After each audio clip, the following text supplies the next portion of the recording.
Hey everyone, how you going? So I've been thinking about doing this video for a little while now, and so straight off the bat, it's not a paid promotion for Jawa hybrid caravans at all.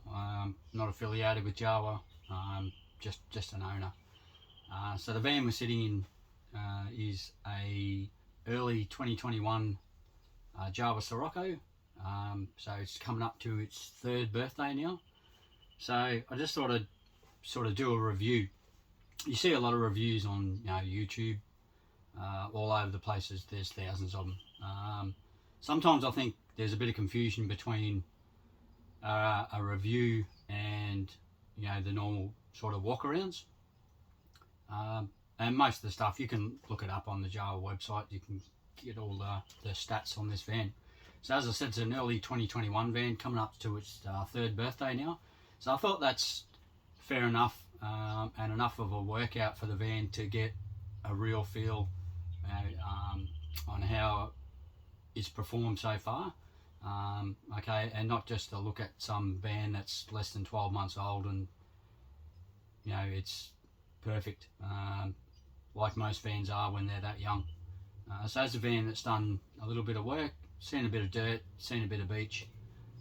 The usual stuff that why we buy hybrids. Now since this van was built, there's been, and those in the hybrid game well aware of it, of the prices have gone up and up and up. So one of the good things, and I'm sure a lot of other manufacturers are doing it too, is they try to cushion that blow as the prices have gone up.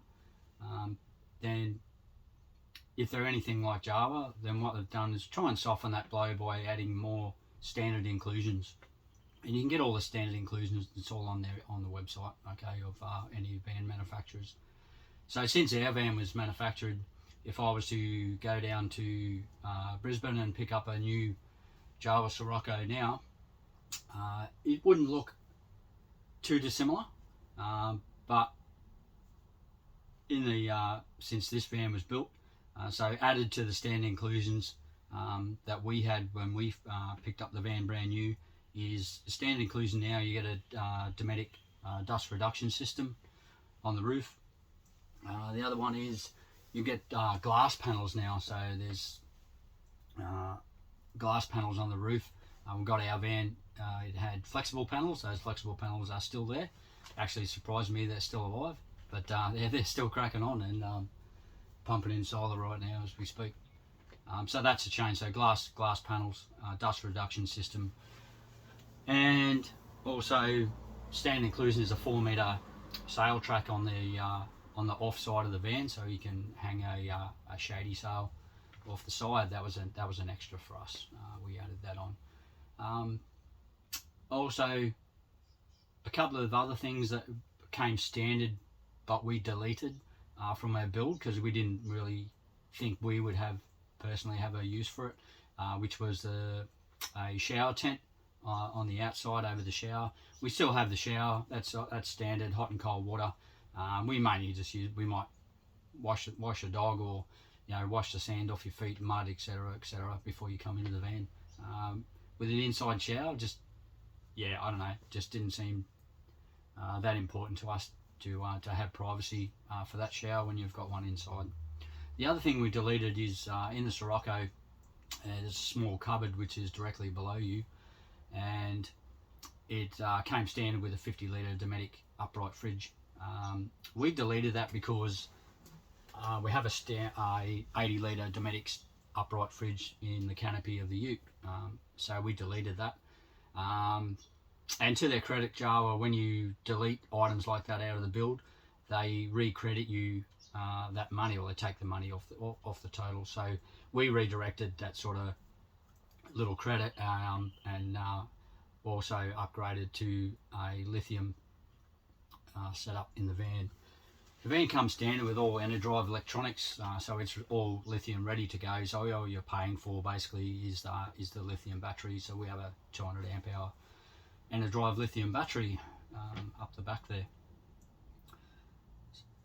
They're about the only things we've changed for the van. So we made those two deletions, and then we've gone through the obligatory um, fusion lock craziness like everyone else to make the van a little bit more user friendly. You can also upgrade your fans. It comes with a little Mitchell fan. You can upgrade to the Sirocco fans if you wish, at an extra cost. Obviously, they don't come standard. Okay.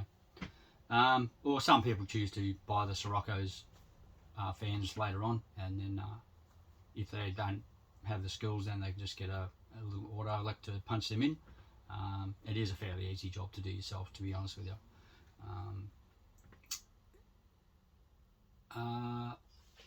Issues we've had with the van, so fairly minor actually.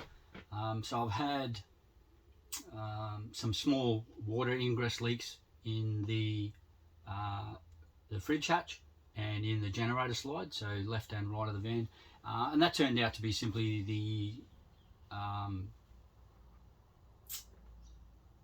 the glue or the Sikaflex around the LED lighting that sits above them, funny enough, not the actual pinch weld. I did check the pinch welds and adjusted the locks, and that didn't seem to fix it.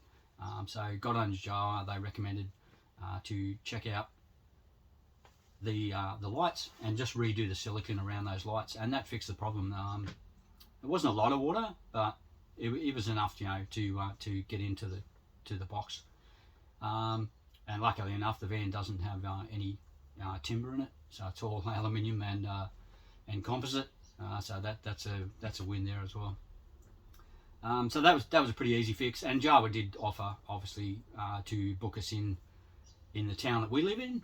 We live a long way from Jawa headquarters, and any warranty claims, they'll just source a repairer in your local area and then organise for you to take the van in. So yeah, that's okay. I'm not too bad on the caulking side of things with the silicone gun, so that was an easy fix. The other one was we had some heavy rain a while back. Oh, it's a fair while ago now, and just had a small rain drip from the aircon. So again, got on Jawa. They booked us in to a local repairer, auto air conditioning mob.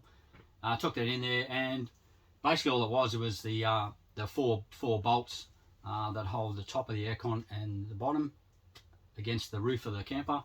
They were just a little bit loose, and they were nipped up. And lucky enough, a couple of days later, we had another big downpour of rain, and it's all good. So yeah, they just worked themselves loose. So I guess it's a little bit of a maintenance sort of thing as well. Other than that, only other changes I've made, not really sort of van related, but I do run TPMS, tyre pressure monitoring system, not only for the safety aspects, but to keep an eye on the van as well, to make sure you're running the correct tyre pressures. Not really a mod, but another thing to do is I'll also carry a torque wrench everywhere I go, and before we do any trips, I'll just get the torque wrench out and do vehicle and caravan. So they were pretty easy fixes, and I guess in the scheme of things, not any great drama. The van's been really good. Power systems are fantastic.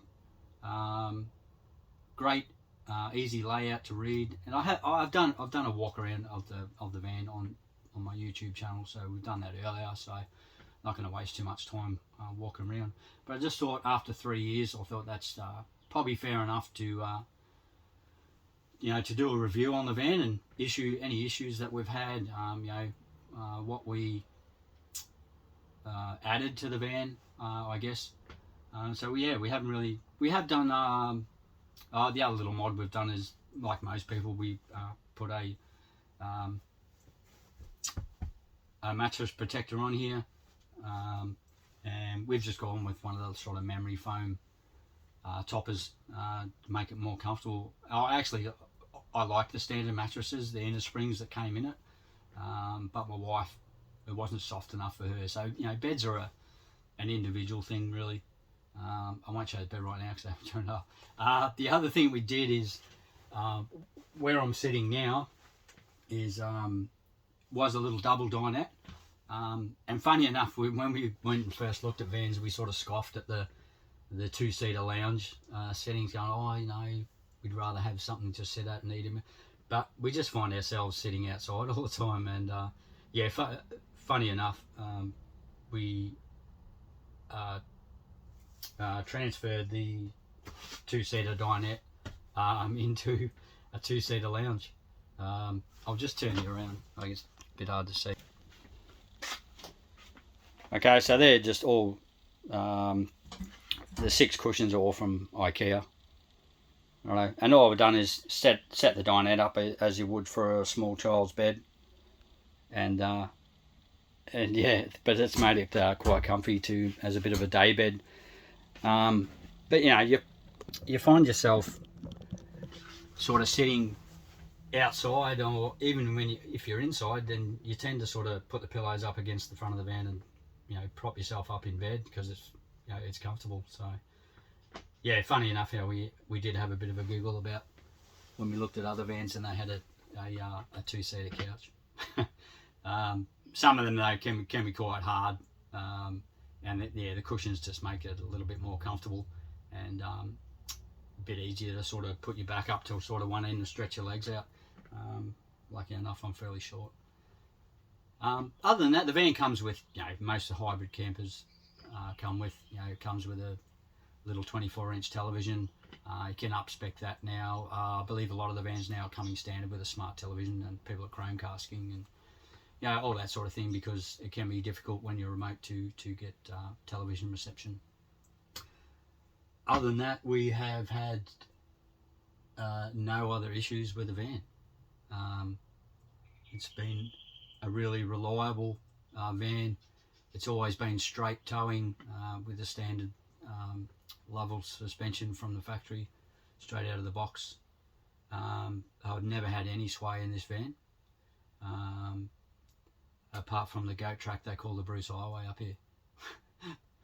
But no, it's been a great van. Whether the tanks are full, water tanks are full or empty, it's always towed true.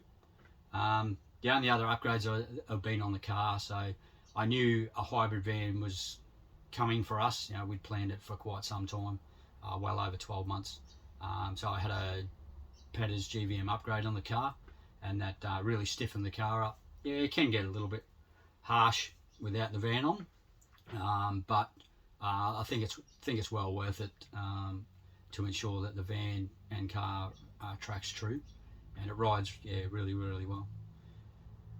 Anyway, like I said, this is not designed to sway you into this particular manufacturer.